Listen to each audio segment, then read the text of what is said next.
di SMK Negeri 1 Cikarang Utara. Sebelumnya perkenalkan ya, nama Ibu Vina Rosalina SPB. Di sini atau di sekolah ini Ibu ditugaskan untuk mengajar mata pelajaran jurusan akuntansi. Jadi Ibu lebih kepada guru produktif akuntansi gitu ya. Nah, namun pada kesempatan kali ini Ibu ditugaskan kembali untuk memberi pendidikan sedikit mengenai kewirausahaan. Oke, mungkin kalian di SMP ya sudah mempelajari yang namanya prakarya.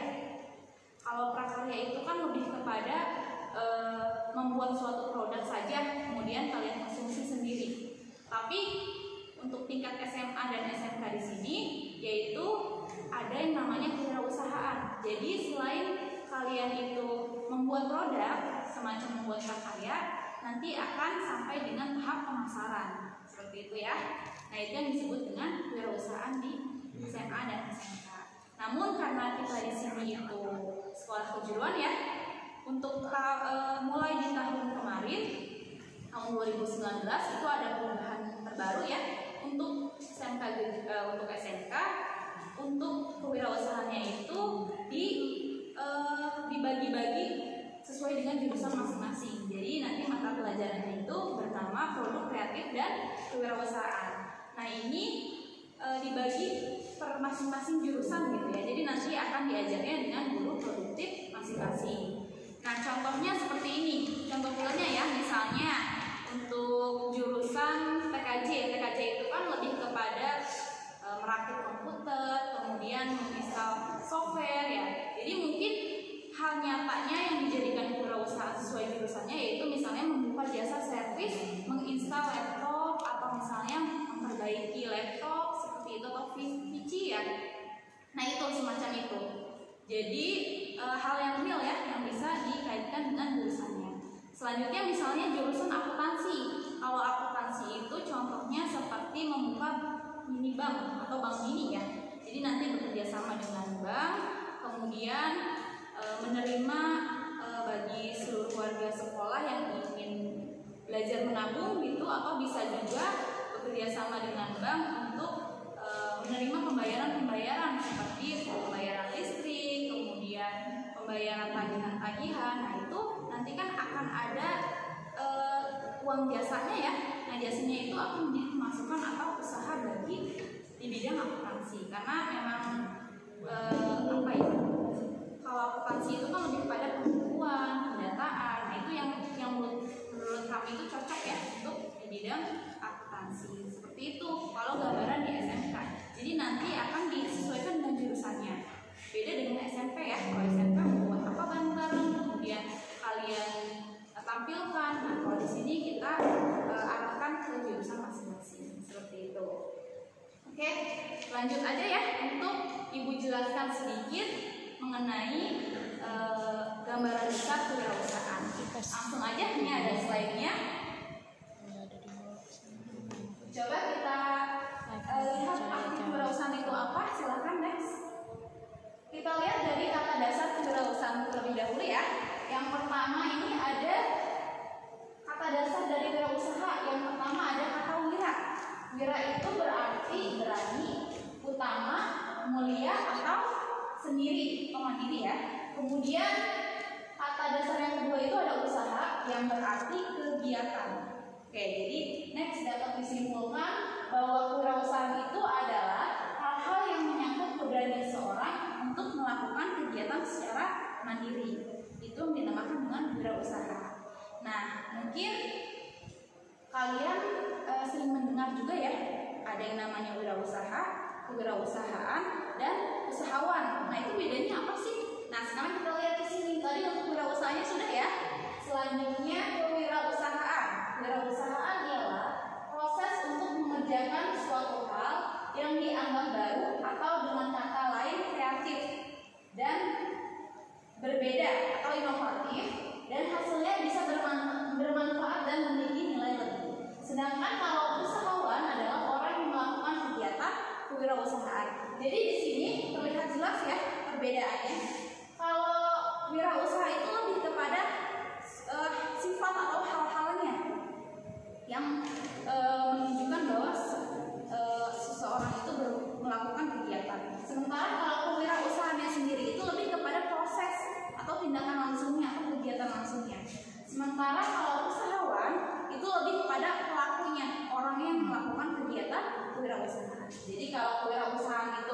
kegiatannya, sedangkan usahawan adalah orangnya. Oke, next. Kemudian di sini ada ciri atau sifat kewirausahaan. Jadi bagi para wirausaha biasanya memiliki sifat ini, dan ini harus ya. Yang pertama itu ada sikap berani dalam mengambil risiko. Yaitu udah jelas ya, namanya usaha yang pertama kali itu harus berani. Jangan sampai mau buka usaha tapi nggak ada keberanian gitu. Padahal kita memiliki udah tekad nih, udah punya ide, udah punya mungkin modal untuk usaha, tapi nggak ada keberanian untuk memulainya. Nah itu juga bahaya ya, nanti tidak akan maju, yang ada nggak mulai-mulai gitu. Makanya harus berani. Kemudian juga mengambil resiko, karena kalau usaha itu nggak semuanya lancar ya. Usaha itu bisa bangkrut, bisa tengah-tengah itu hanya balik modal, dan yang tiga itu bisa juga untung berlipat ganda. Nah itu kita harus apa ya, siap untuk menerima ketiga resiko tersebut. Jangan kita hanya berpikir untung saja, tapi kita umpamakan juga ketika nanti kita beresiko bangkrut. Nah itu harus siap. Itu dinamakan dengan sifat kewirausahaan. Kemudian yang kedua, memiliki kreativitas, yaitu ya harus kreatif jiwanya. Jangan monoton gitu. Kalau usaha itu harus fleksibel. Jadi ketika ada sesuatu hal yang berubah, kita harus bisa mengikuti, harus kreatif, bahkan bisa lebih berinovasi lagi. Gitu. Apalagi kalau wirausaha itu pergerakannya cepat ya.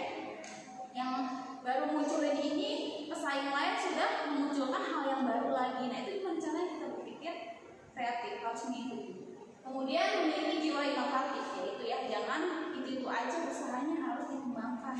Yang tadinya cuma punya rasa original jadi rasa keju, jadi rasa balado dan velvet, ya itu.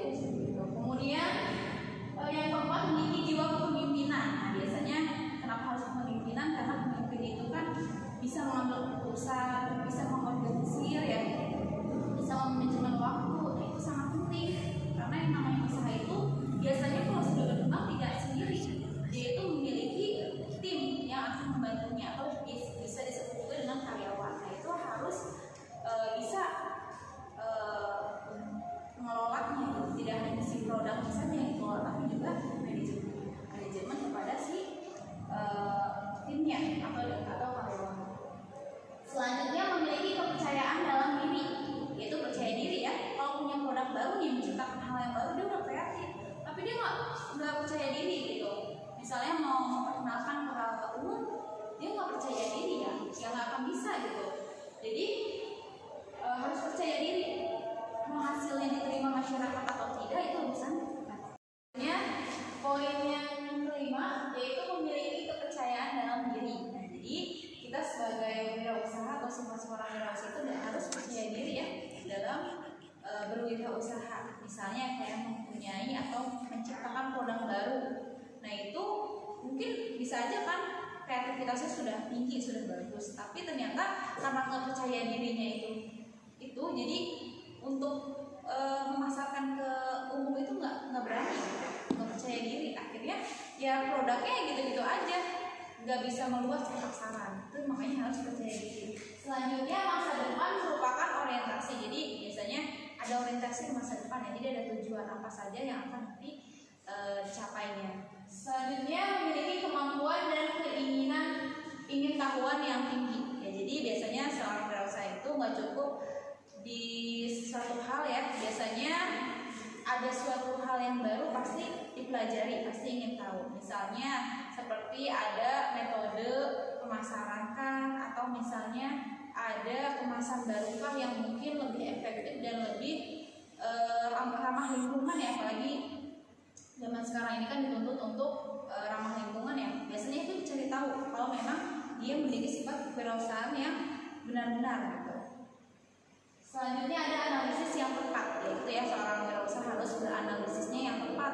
Jadi harus kayak semacam mempunyai rencana atau kayak gambaran masa depannya gitu. Nanti akan apa, kemudian menganalisis siapa yang akan dituju gitu kan, apa produk apa, bisa enggak ke pasaran yang harganya demikian gitu. Jadi harus diperhitungkan terlebih dahulu ya untuk mulai usaha. Selanjutnya disiplin. Kalau disiplin nggak hanya wirausaha ya, semuanya juga memang wajib gitu. Apalagi berusaha, seorang berusaha harus sangat disiplin karena ya itu dia kan kalau usaha itu kan pasti nanti akan berkembang pesat ya, maksudnya akan berkembang usahanya, memiliki karyawan dan segala macam. Kalau dari kitanya sebagai pemimpin tidak bisa disiplin, nanti bagaimana dengan yang menjalankannya itu, timnya seperti karyawannya, itu nanti akan berimplikasi juga kepada usahanya. Kalau tidak disiplin, usahanya pun akan ikut tidak disiplin dan mengalami kerugian. Oke, next. Di sini ada tujuan dari kewirausahaan. Yang pertama itu menciptakan lapangan pekerjaan baru bagi orang lain. Nah ini ya, jadi apalagi sekarang ya lagi masa pandemi seperti ini, banyak sekali orang-orang yang diputus pekerjaannya, kemudian jangankan yang dikontrak ya, yang karyawan sudah tetap aja banyak sekali yang diputus, kemudian yang mau masuk kerja juga peluangnya lebih sedikit ya, karena memang perusahaan sekarang ini lagi yang membatasi karyawannya gitu. Karena memang keadaan yang ekonominya sedang goyang sekali ya. Makanya kalian nih sebagai siswa harus punya misi dan visi ke depannya. Bagaimana nih ketika suatu saat nanti akan terjadi seperti ini lagi gitu. Jadi harus sudah punya rencana ke depannya. Kalau kalian nanti terjun sebagai wirausaha, kemudian bisa menciptakan lapangan pekerjaan, itu sangat baik sekali. Bukan hanya untuk diri kalian sendiri, untuk teman atau keluarga kalian, tapi juga bagi negara. Kita bisa membantu negara dalam mengurangi lapangan pekerjaan. Selanjutnya yang kedua, menciptakan jaringan relasi wawasan dalam berbisnis, yaitu ya biasanya kalau berwirausaha ya itu tujuannya untuk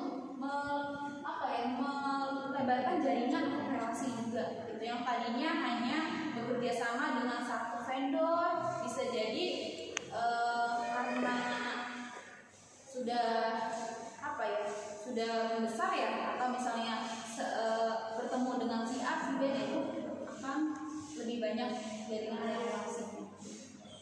Kemudian yang ketiga, meningkatkan kesejahteraan baik untuk pribadi atau orang lain. Sudah pasti ya, kalau berwirausaha dalam finansial bagi pribadi, kalau memang sudah stabil dan mulai maju, biasanya justru pendapatannya itu lebih daripada kita sebagai karyawan atau sebagai pegawai.